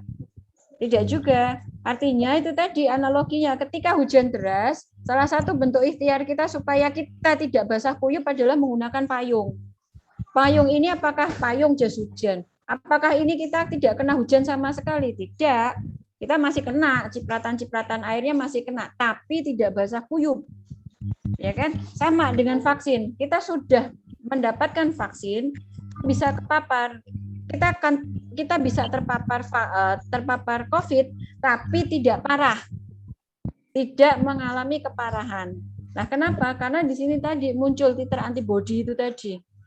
Titer antibodi yang dalam waktu tertentu nanti dia ambangnya akan turun. Ya, tetapi ketika kita mendapatkan vaksin, kita sudah ada artinya imunitas yang akan mengkoding ketika virus ini masuk. Ya, ketika dia sudah coding virus ini masuk, kita sudah kenal, artinya kan analoginya juga sih ya. Kalau kita sudah kenal kan tidak mungkin ini akan akan berantem berat gitu kan, enggak. Jadi itu akan mengkoding virus-virus yang masuk. Jadi dia tetap akan mendapat. Itu berlaku untuk semua imunisasi. Anak-anak juga yang mendapatkan imunisasi pada waktu usia 0 sampai 9 bulan pun, apakah dia sama sekali tidak kena penyakit-penyakit yang diimunisasikan? Tidak. Dia akan terkena. Dia bisa terkena juga, tetapi tidak parah. Bahkan kadang malah kita nggak sadar bahwa anak ini tuh kena, misal kayak kena campak. Wong sudah divaksin campak kok masih kena campak, tapi dia tidak berat.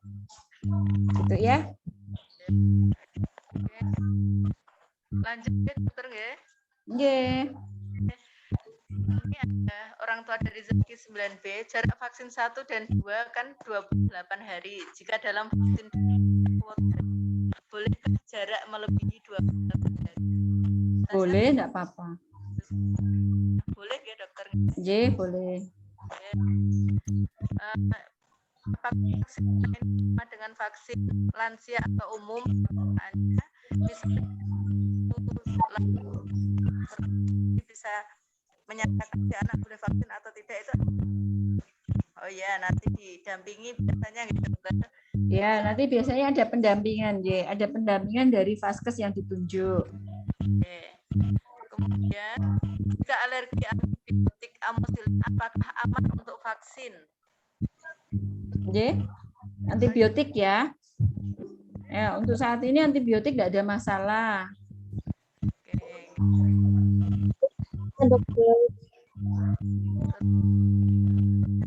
Lagi untuk Maafkan Ustazah Nisa, mikrofonnya didekatkan mungkin. Suaranya putus-putus, J. Kameranya dinyalakan Ustazah. Sudah.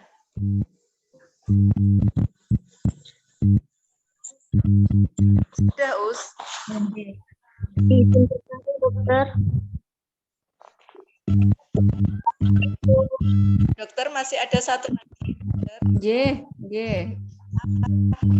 Untuk memilih jenis vaksin untuk anak.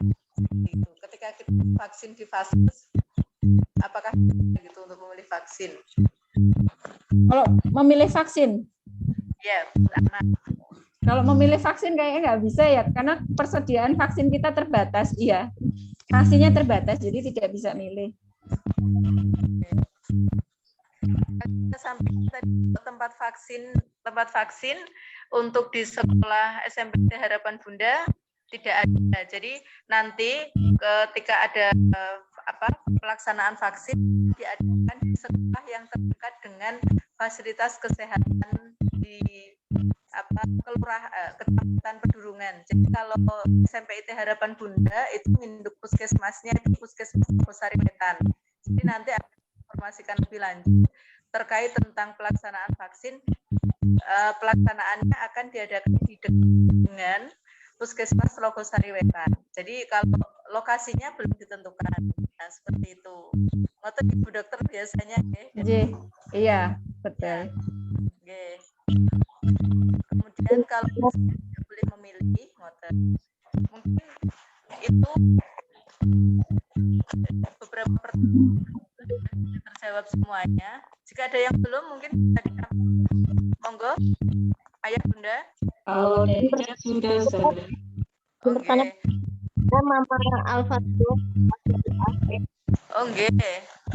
Alhamdulillah anak saya udah divaksin. Nggih. Pertanyaannya mikrofonnya putus, Mas.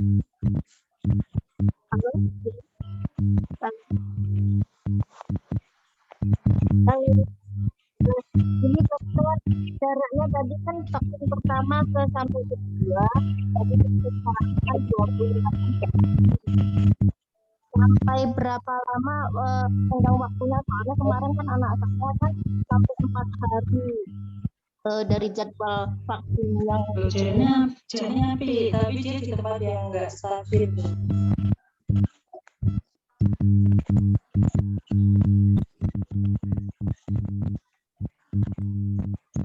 Sudah saya chat, Dok. Ada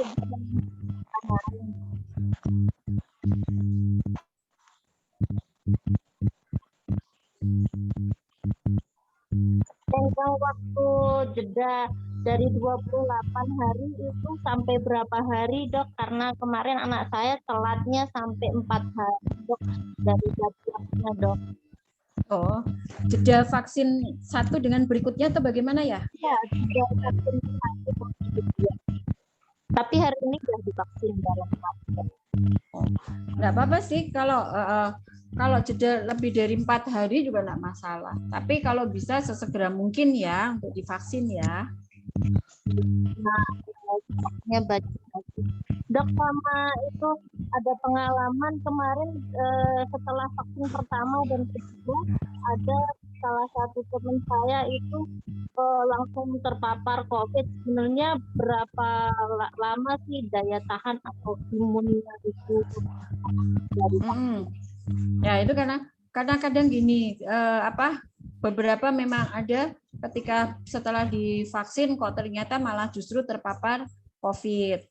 Mungkin dia termasuk golongan dia sebetulnya terpapar tapi tidak ada gejala. Ya kan? Dia terpapar tapi tidak ada gejala. Kemudian dia melakukan vaksinasi. Ketika melakukan vaksinasi kemudian baru muncul gejala. Ketika muncul gejala ini baru periksa, ketahuan kalau ternyata dia COVID.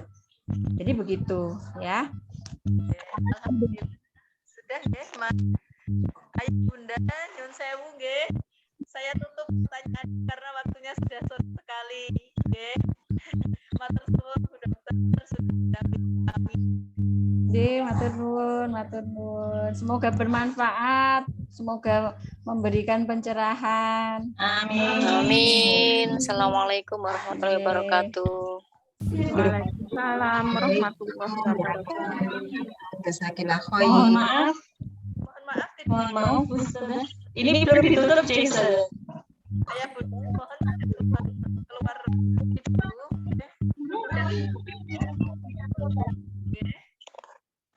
Ayah Bunda, mohon maaf, jangan live dulu. Alhamdulillah, terima kasih banyak atas informasi yang telah diberikan dari Bu Dokter Citra. Bermanfaat sekali buat kami semuanya. Sebelum kami tutup acaranya, ada beberapa informasi dari kami, pihak sekolah. Informasi yang pertama yaitu, setelah acara webinar ini nanti akan di-share link JIFOM tentang persetujuan penerimaan vaksin. Apakah Ananda diizinkan atau boleh menerima vaksin atau tidak, nanti ada JIFOM-nya. Kemudian batas pengisian persetujuan maksimal itu dikirim hari Kamis. Kemudian informasi terkait vaksinasi akan diinformasikan lebih lanjut. Maksudnya lebih lanjut, nanti apakah penempatan tempat vaksinasi itu di mana, kemudian mendaftarnya melalui dikolektifkan dari sekolah atau mendaftarkan via link pribadi, nanti akan diinformasikan lebih lanjut. Nah, seperti itu. Jadi habis acara webinar ini, monggo panjenengan persensi dulu semuanya. Persensi dulu di grup di Zoom ini, kemudian webinar nanti setelah webinar akan di-share link JIFOM melalui wali kelas di grup kelasnya masing-masing. Itu alhamdulillah sudah sampai di penghujung acara. Alhamdulillah acara juga berjalan dengan lancar. Panjenengan semua mendapatkan informasi dan diskusi yang sangat aktif, sangat menyenangkan sekali, sangat bermanfaat. Mohon maaf apabila ada keterbatasan dari sinyal maupun kendala-kendala yang lain. Dan saya pribadi sebagai pembawa acara dalam acara webinar ini mohon maaf apabila masih banyak kesalahan dan kekurangan dari saya pribadi. Sekian dari kami. Presensi, Ustazah. Di presensi, monggo isi, jangan live dulu sebelum ngisi presensi. Mari kita tutup acara ini dengan doa penutup majelis. Subhanakallahumma wa bihamdik asyhadu an la ilaha illa anta.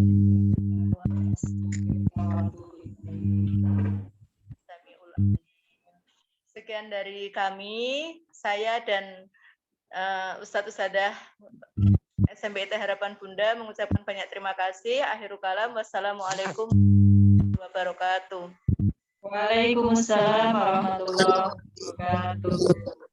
Terima kasih. Izin live nggih, matur nuwun. Izin live nggih. Yes, dokter. Terima kasih. Assalamualaikum. Waalaikumsalam.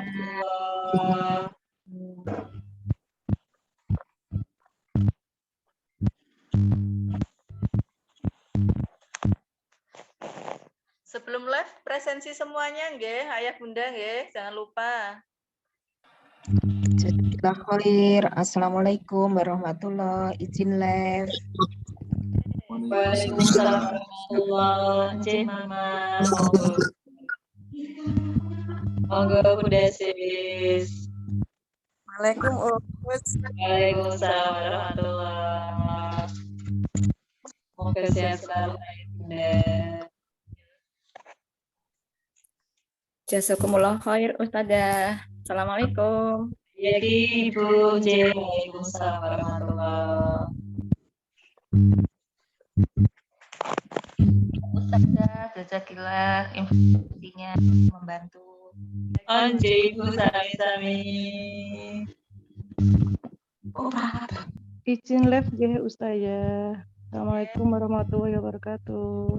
Terima kasih Ibu. Waalaikumsalam warahmatullahi wabarakatuh.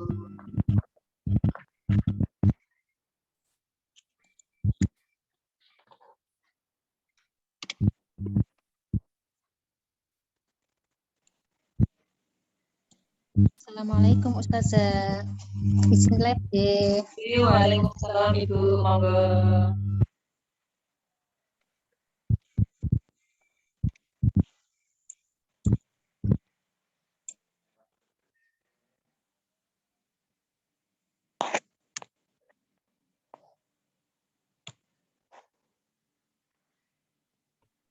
Assalamualaikum, izin live. Salam.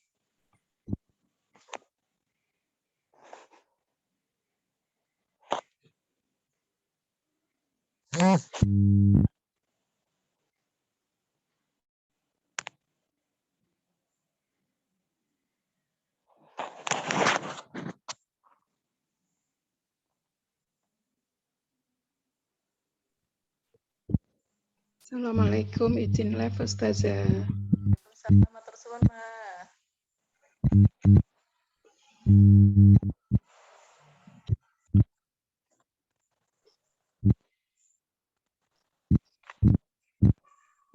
Monggo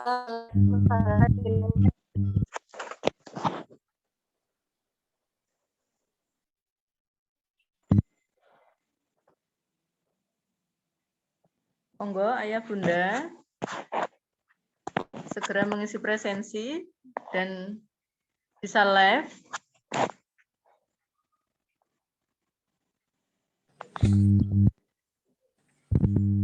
Izin live us. Jazakumullah.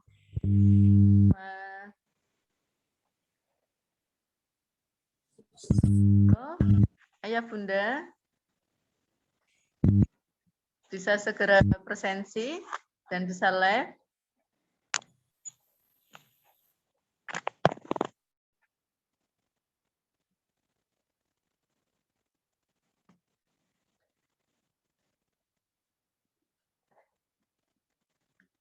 Iya, Mama Andre, monggo.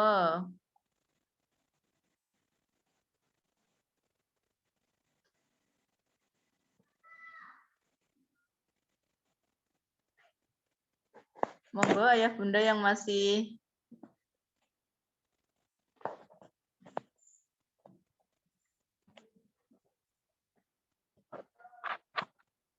hadir di kelas Zoom bisa segera presensi dan live dari Zoom, monggo.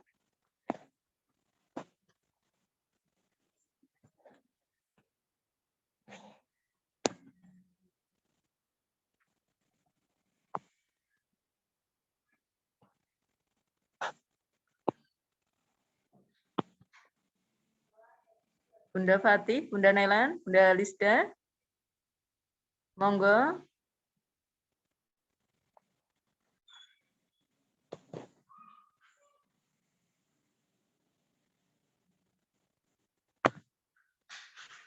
Saya izin live nggih, Ustazah Nisa. Nggih, Us. Assalamualaikum. Salam.